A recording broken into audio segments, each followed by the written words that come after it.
सुबह उठ के मैंने ये रील देखी। AQI 500 प्लस हो गया है, पानी में यूरेनियम मिल रहा है, फॉरेस्ट में हम सेकंड नंबर पे आ गए हैं काटने में, नदियां गंदी हैं, दूध में मिलावट है, पेट्रोल में इथेनॉल मिल रहा है, पनीर नकली है, क्वेश्चन पेपर लीक हो रहे हैं, प्रेस कॉन्फ्रेंस जीरो है, देश की संपत्ति बेची जा रही प्राइवेट हाथों में, न्यूज कॉमेडी हो गया है, मूवीज प्रोपेगेंडा हो गई है, रुपया तेजी से नीचे गिर रहा है, प्लेन क्रैश हो रहे हैं, इंफ्रास्ट्रक्चर पूरी तरीके से कोलैप्स हो रहा है, हेल्थ सेक्टर कोलैप्स हो रहा है, एजुकेशन में कोलैप्स से कोई बदलाव नहीं है, की कोई सेफ्टी नहीं है, कहीं रेपिस्ट को ही अपने पार्टी में शामिल किया जा रहा है, कहीं खींचा खींचा जा रहा है, फार्मर सुसाइड कर रहे हैं, करप्शन चरम सीमा पे है, पॉपुलेशन दिनों रात बढ़ रहा है, वोट चोरी हो रहे हैं, जर्नलिस्ट बिक चुके हैं, एक्टिविस्ट जेल में है, रेपिस्टों का भव्य स्वागत हो रहा है, महंगाई कमर तोड़ है, संसद में रियल इशूज नहीं डिस्कस हो रहे हैं, वंदे मातरम को फॉलो करने की बजाय उस पर पॉलिटिक्स हो रही है। अब रील में मेरे को ये समझ आया कि ठीक है, बहुत सारी नेगेटिव चीज़ें चल रही हैं, क्योंकि अब मेरा इतना टच है नहीं इंडिया के साथ। मैं ज़्यादा न्यूज़ नहीं देखता, मेरे को ज़्यादा फर्क नहीं पड़ता कि हो क्या रहा है क्या नहीं हो रहा। पर हमेशा कोई ना कोई नेगेटिव रील्स ऐसे जो है फीड में पॉपअप हो जाती है, क्योंकि नेगेटिविटी एक तरीके से बहुत बढ़िया तरीके से चलती है। सबको पता है, तभी न्यूज़ वाले ये काम कर रहे होते हैं, तभी रील्स वाले ये काम कर रहे होते हैं, तभी यूट्यूबर से काम कर रहे होते हैं। अगर तुम इसमें देखोगे यार, ऐसा लगता है कि यार ठीक है, मतलब इंडिया में जो है सारी चीज़ें ख़राब चल रही हैं, मतलब एक तरीके से किसी भी चीज़ का सेंस नहीं बन रहा। और मैं ऑनेस्टली बता रहा हूँ, मतलब एक्चुअल में ख़राब चल रही है। जब एनआरआईज बहुत टाइम तक इंडिया से बाहर रह रहे होते हैं, तो उनको लगता है कि यार अरे, इंडिया में ना चीज़ें ज़्यादा बढ़िया चल रही होंगी, तो एक बार हम सोचते हैं इंडिया वापस जाने का। और कुछ चैनल्स हैं जहाँ पे रिवर्स माइग्रेशन की मतलब जो है बात करते हैं कि ठीक है, मतलब जो है लोग बाहर से वापस आए और इंडिया में रह रहे हैं और बहुत खुश है एकदम। वहाँ पे हेल्थ इम्पैक्ट वगैरह का भूल जाते हैं, ये भी भूल जाते हैं कि जो तुम्हारा सारा का सारा हेल्थ इंश्योरेंस सिस्टम है, इंडिया में हेल्थ इंश्योरेंस वगैरह का तो कोई मतलब है ही नहीं। मतलब तुम प्राइवेटली मतलब पे कर रहे हो, ठीक है, और उसमें भी बहुत सारे डिडक्शंस है, बहुत सारी एक तरीके से मतलब झोलमाल है, जहाँ पे तुम्हें देखना पड़ता है कि कोई ट्रीटमेंट मतलब एक्सेप्ट करेंगे नहीं करेंगे। बाकी डेवलप्ड देशों में क्या हो रखा है कि, खैर डेवलप्ड यूएस को भूल जाओ, वहाँ पे यूएस में डेवलप्ड है ही नहीं हेल्थ इंश्योरेंस के चक्कर में। पर अगर तुम जर्मनी वगैरह का देखोगे, डेनमार्क का देखोगे, नेदरलैंड्स का देखोगे, मतलब यूरोपियन ज़्यादातर देशों में देखोगे, तो उसमें क्या है कि तुम अपना हेल्थ इंश्योरेंस पे कर रहे हो डायरेक्टली कोई गवर्नमेंट बॉडी को, और वहाँ से जो है तुम्हारी सारी की सारी ट्रीटमेंट्स वगैरह तुम्हें, सोचो यार, तुम्हें कैंसर वगैरह हो गया, कोई बड़ी चीज़ होगी, कोई ऐसी चीज़ होगी जो बहुत क्रॉनिक है, बहुत टाइम तक चलती है। इन देशों में एटलीस्ट तुम्हें उस चीज़ की टेंशन नहीं कि यार हमारा मतलब ट्रीटमेंट नहीं होगा, हम पैसे कहाँ से लाएंगे। और इसीलिए अगर तुम स्कैंडिनेवियन देशों की बात करोगे, तो वहाँ पे बोलते हैं कि यार these are the happiest countries, क्योंकि यहाँ पे लोगों को तीन चीज़ों की टेंशन नहीं होती। पहली चीज़ क्या है कि स्कूल में कितने पैसे लगेंगे, क्योंकि स्कूल फ्री है। दूसरी चीज़, यूनिवर्सिटी में कितने पैसे लगेंगे, फिर से एजुकेशन फ्री है। तीसरी चीज़, अगर तुम बीमार हो जाओगे तो तब तुम्हारे साथ तुम्हारे पे कितने खर्चे वगैरह होंगे, उस चीज़ की टेंशन नहीं है। इसलिए जो सारे के सारे लोग मतलब चिरमिराते हैं और बोलते हैं कि यार अरे, जो है ये हैप्पीनेस इंडेक्स वगैरह सब बकवास है। बकवास नहीं है। अगर तुम इंडिया में सेम चीज़ों के बारे में बात करोगे यार, सबसे पहली जो टेंशन बढ़ जाती है वो होता है कि यार अरे, बच्चे करें ना करें। कितने सारे लोग कम बच्चे कर रहे हैं ये सोच के कि यार, अगर हमने परिवार एक तरीके से बना भी लिया, हमने एक तरीके से फैमिली स्टैब्लिश कर भी ली, एक्सपेंसेस कितने बढ़ जाएंगे, और इन एक्सपेंसेस को हम एक तरीके से मैनेज कैसे करेंगे। ठीक है, इंडिया में कोई चेक और बैलेंसेस है ही नहीं उस चीज़ के ऊपर कि अगर तुम बैंगलोर में रह रहे हो और तुम्हारे पास अभी जो है रेंट है तुम्हारा 40,000 का, और एकदम से 84,000 का रेंट कर दिया जाता है, तो तुम्हारे पास कोई लीगल मतलब वेज हो उससे बचने के लिए, या फिर जो है लैंडलॉर्ड्स को अलाउड ना हो कि सिर्फ वो 2% से ही अपनी रेंट इंक्रीज कर सकते हैं हर साल का। उस टाइप की चीज़ें तुम देखते हो जर्मनी में। ठीक है, इसकी वजह से तुम्हारे पास सप्लाई की भी प्रॉब्लम है, तुम्हारे पास इस चीज़ की भी दिक्कत है कि मतलब पेपर वर्क बहुत ज़्यादा है, कि नए अपार्टमेंट्स नहीं बन पाते, उसमें टाइम काफ़ी ज़्यादा लगता है, वो सारी चीज़ें। पर एटलीस्ट जो एग्जिस्टिंग लोग हैं उनके लिए like these things have been a very nice thing for a very long time. India में उन चीज़ों का कोई सेंस नहीं बनता। इंडिया में जो है इन चीज़ों का एक तरीके से बिल्कुल भी कोई मतलब नहीं है कि अगर किसी को तुम्हें यूज़ करना है गंदे तरीके से तो वो कर लेगा, और अगर भगवान की दया होगी तो उसके ऊपर कुछ हो सकता है, नहीं तो मतलब कुछ भी नहीं होगा। मैंने ये चीज़ें ना मतलब देख, ईयर आफ्टर ईयर मैंने मतलब हमेशा कंपेयर किया, क्योंकि इंडिया में हमेशा ऐसा लगता है, देख, बहुत टाइम जब आदमी बाहर रह रहा होता है लगता है यार ठीक है चीज़ें बढ़िया होंगी, और आदमी वापस जाता है। मेरे साथ जितनी बार भी मैं इंडिया गया हूँ जर्मनी रहने के बाद, जब मैं यहाँ रह रहा था कुछ दिन मेरे को लगा यार यार वापस चलते हैं, मज़ा आएगा। सबसे पहली फीलिंग थी मुझे जब मैं यूनिवर्सिटी में पढ़ रहा था, जब मैं अपनी मास्टर्स कर रहा था। देखो, कॉमन फीलिंग होती है, ज़्यादातर लोग अपना मास्टर्स पढ़ने के लिए आते हैं, बैचलर्स पढ़ने के लिए आते हैं, तो जो होम सिकनेस होती है ना वो स्टार्टिंग के टाइम पे बहुत ज़्यादा बढ़ जाती है।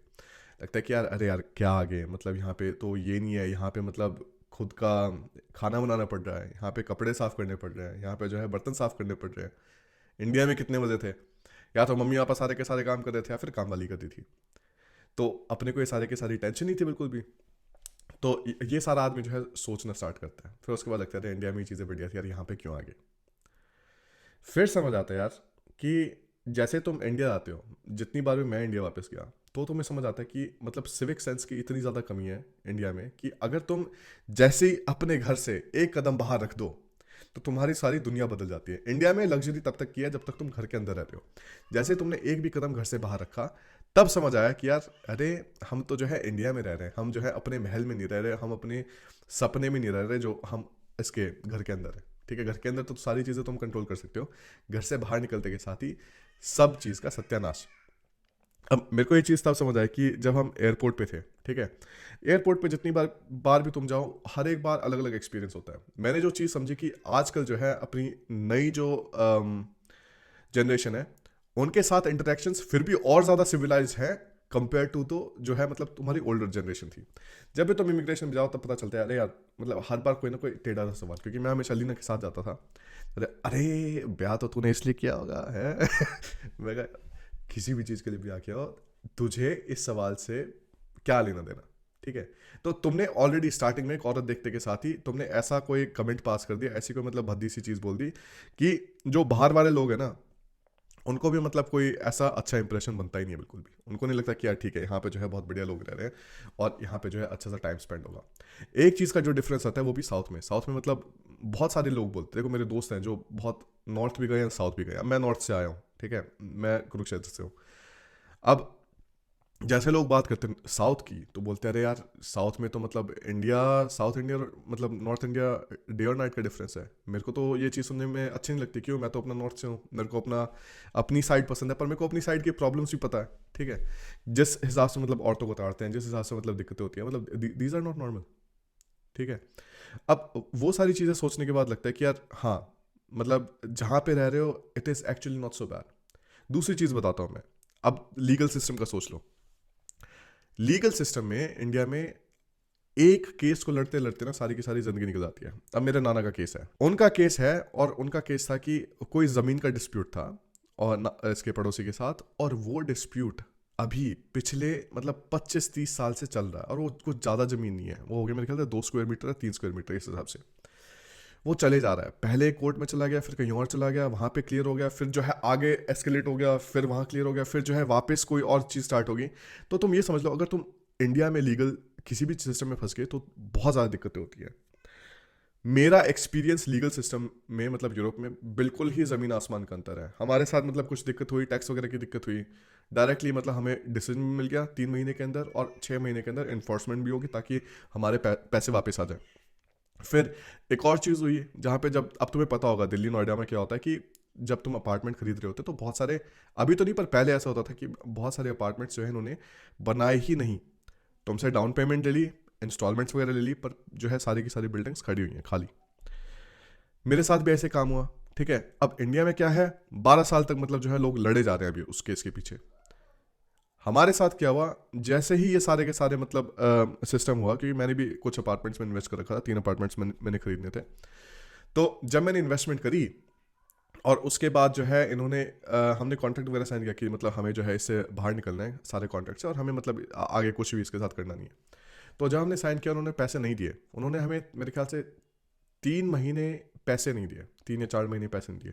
उसके बाद डायरेक्टली हम कोर्ट में गए, कोर्ट में जाते के साथ ही रूलिंग आई मतलब विद इन वीक्स, और हमें 2 महीने के अंदर अंदर अपना पैसा वापस मिल गया। सोच के देखो, इंडिया में तुम इन चीज़ों का सोच भी नहीं सकते कि लीगल सिस्टम इस तरीके से काम कर सकता है, या फिर लीगल सिस्टम इतने जल्दी तरीके से काम कर सकता है। पुलिस का तो तुम भूल जाओ। ठीक है, पुलिस का मेरे को एक और ऐसी चीज़ लगती है कि यार अगर मतलब अच्छा ऑफिसर मिल गया, मतलब अच्छा ऑफिसर मिलने लगा लो एक में मतलब 1000 की बात है। ठीक है, क्योंकि बहुत सारे लोग, तुमने वीडियोस वगैरह देखे हो, वीडियोस तो ये सारी की सारी एआई वीडियोस तो है नहीं है, बहुत सारी की सारी मतलब पुरानी वीडियोस है, असली वीडियोस है, और तुम्हारा खुद का एक्सपीरियंस तुम्हें बता देगा कि मतलब पुलिस ऑफिसर्स के साथ इंडिया में कैसा एक्सपीरियंस रहता है। इंडिया में क्या बोलते हैं, इसमें जर्मनी में बोलते हैं कि भाई पुलिस इन फ्रंट समथिंग, मतलब इस टाइप का, कि मतलब जो है पुलिस जो है तुम्हारी दोस्त है। और ऑनेस्टली मतलब अगर तुम्हारे पास कोई दिक्कत हो रही हो, तुम बाहर हो, तुम्हें कुछ समझ नहीं आ रहा हो, कुछ पूछना हो, तुम डायरेक्टली पुलिस के पास जा सकते हो, उनसे पूछ सकते हो, जो कुछ लोग खड़े होते हैं। ठीक है, बहुत बार ऐसा हुआ था जब मतलब मेरे को नहीं समझ आ रहा था कि यार जाना कहाँ है, मैंने देखा कोई पुलिस या सिक्योरिटी वाला देखा, मैंने डायरेक्टली उनसे पूछ लिया और दे टोल्ड मी कि भाई ठीक है, इस और इस प्लेटफॉर्म पे जाना है और कोई दिक्कत नहीं है। इंडिया में यार मतलब डर लगता है पुलिस से पूछने के साथ ही, क्योंकि तुम्हें नहीं पता कि मतलब क्या आगे कुछ और सवाल आ जाए। ठीक है।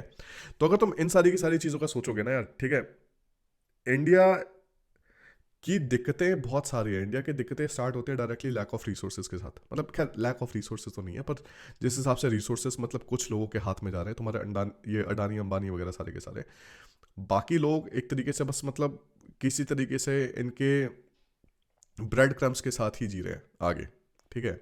जिन लोगों को इतनी ज़्यादा पावर दे दी जाए, इतने ज़्यादा रिसोर्सेज दे दिया जाए गवर्नमेंट से, और इतनी सारी पब्लिक सेक्टर की कंपनीज बेच दी जाए, तो वो तो मतलब लॉजिकल है कि तुम्हारा जीडीपी भी बढ़ेगा, क्योंकि जीडीपी तुम्हारा ग्रोस डोमेस्टिक प्रोडक्ट है। तो अब कंपनीज कुछ सेल वगैरह दिखाएंगी, रेवेन्यूज दिखाएंगी, तो उससे जो है तुम्हारा जीडीपी बढ़ेगा। पर जीडीपी पर कैपिटा उसकी बहुत बुरी हालत है। और ये सारी की सारी चीज़ें मतलब फिर डायरेक्टली लिंक हो जाती हैं कि किस टाइप की अपॉर्चुनिटीज़ अवेलेबल है, ठीक है। अगर जनता इतनी ज़्यादा है, तुम्हारे पास काम कम है, तो हमेशा आदमी बोल सकते हैं कि ठीक है, तुझे काम नहीं करना था, भाड़ में जा, मैं जो है किसी और को उठा लूंगा। जर्मनी जैसे देशों में, डेनमार्क जैसे देशों में, यूरोपियन देशों में इन जनरल इन चीज़ों की मतलब इतनी ज़्यादा चाल चलन नहीं है। अब हो क्या रहा है कि देखो काफ़ी सारी कंपनीज वगैरह क्लोज हो रही हैं जर्मनी में, ठीक है। तो इसलिए मैं बोलना चाहता था कि चीज़ें भी जो है मतलब जर्मनी में चेंज हो रही हैं काफ़ी ज़्यादा। बहुत सारी चीज़ें अपना एक तरीके से कहीं और स्टैब्लिश हो रही हैं। यहाँ पे अगर इम्पैक्ट देखोगे तो इम्पैक्ट यहाँ पे ज़्यादातर मैकेनिकल इंजीनियर्स का है। उनके लिए चीज़ें थोड़ी ज़्यादा डिफिकल्ट हो गई है। और सिविल इंजीनियरिंग की कोई दिक्कत नहीं है, क्योंकि सिविल इंजीनियरिंग भाई बहुत रीजनल चीज़ है। सिविल इंजीनियरिंग के सारे कॉन्ट्रैक्ट्स कहाँ से आते हैं? जनरली गवर्नमेंट से आते हैं, ठीक है। गवर्नमेंट ने कोई रेनोवेशंस करनी है, गवर्नमेंट ने जो है रिहेबिलिटेशंस करनी है ब्रिजेस की, वो सब कुछ। कंप्यूटर साइंस वालों को कोई ज़्यादा दिक्कत नहीं है, क्योंकि जो तुम्हारी मार्केट है वो सारी की सारी ग्लोबल है। इलेक्ट्रिकल वालों को ज़्यादा कोई दिक्कत नहीं है, क्योंकि जो सारी की सारी सर्विसिंग वगैरह होनी है, विंड मिल जो पावर ग्रिड्स मतलब अपग्रेड वगैरह होने हैं, उसमें कोई दिक्कत नहीं है। पर मैकेनिकल में इस टाइम पे मतलब थोड़ी ज़्यादा दिक्कत है। और इसीलिए जो सारे के सारे तुम जॉब लॉसेस और मतलब ले वगैरह की बात कर रहे हो, these are like more localised in a few sectors than like entire country as a whole. तो इसलिए मतलब इन चीज़ों का ध्यान रखना है। इन चीज़ों में भी देखो चीज़ें क्या होती हैं कि mediocre people always get filtered out first, ठीक है। जो भी लोग देख सबसे बुरे लोग हैं, जो मतलब जिनको कुछ नहीं आता, वो मतलब 10-15% तो वो गए ऑलरेडी। अगले 50% वो भी एक तरीके से फिल्टर हो गए इन इवेंट्स में। और एंड में जिन लोगों को अभी भी कोई दिक्कत नहीं होती, वो होते हैं 5 से 10% लोग, जो सही में उनको अपना सब्जेक्ट का पता है, उनको अपनी बढ़िया स्किल्स हैं, उनके पास वर्क एक्सपीरियंस है। इन लोगों को इस टाइम पे भी दिक्कत नहीं होती, क्योंकि अगर तुम अभी भी जाके लिंक्डइन वगैरह पे देखोगे और अपने लोगों के साथ कनेक्ट करोगे जो जर्मनी में रह रहे हैं, उनके नेटवर्क्स में तुम्हें कॉन्स्टेंटली ऐसे पोस्ट मिलते रहेंगे कि यार मेरे को यहाँ पे जॉब लग गई, मेरे को यहाँ पे जॉब लग गई, और मैं जो है इस जॉब में बहुत ज़्यादा खुश हूँ, वो सब कुछ।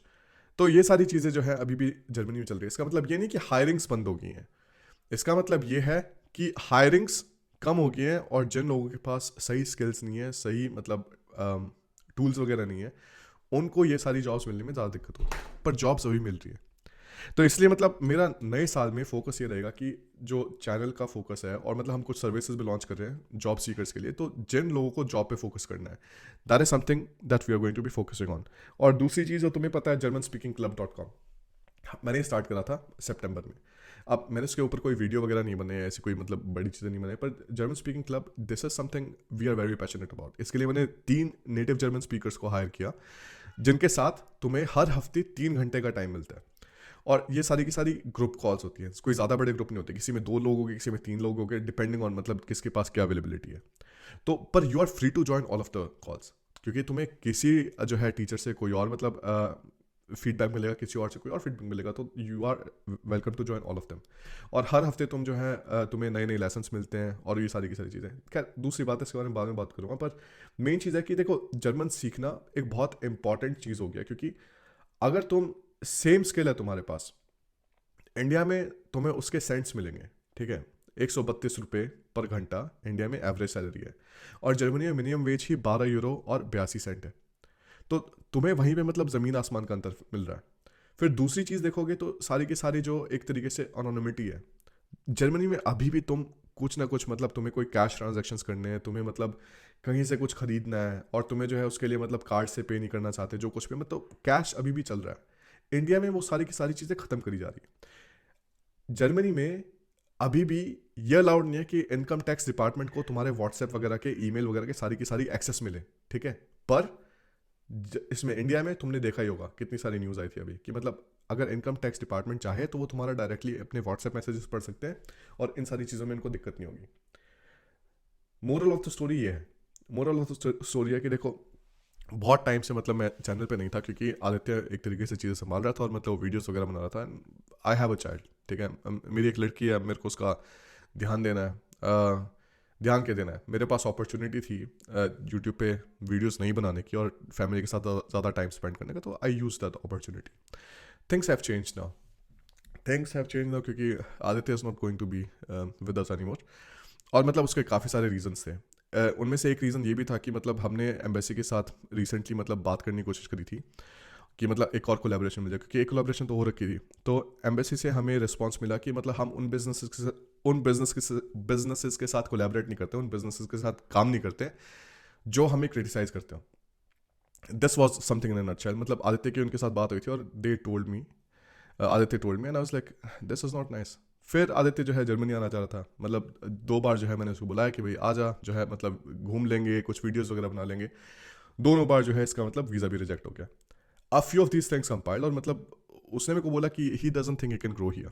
तो मैं कहा यार यू आर फ्री पर्सन, ठीक है, मतलब it was unexpected for me क्योंकि आदित्य के साथ मैं 5 साल से काम कर रहा था। तो मेरे को लगा कि थिंग्स विल कीप गोइंग, ठीक है, पर every good thing has to end. पर मेरे को नहीं लगता था कि they will end so quickly क्योंकि I don't know, like this was a very difficult thing for both of us, मतलब मेरे लिए, अलीना के लिए, क्योंकि हम तो मतलब आदित्य को एक तरीके से परिवार की तरह ही जानते थे।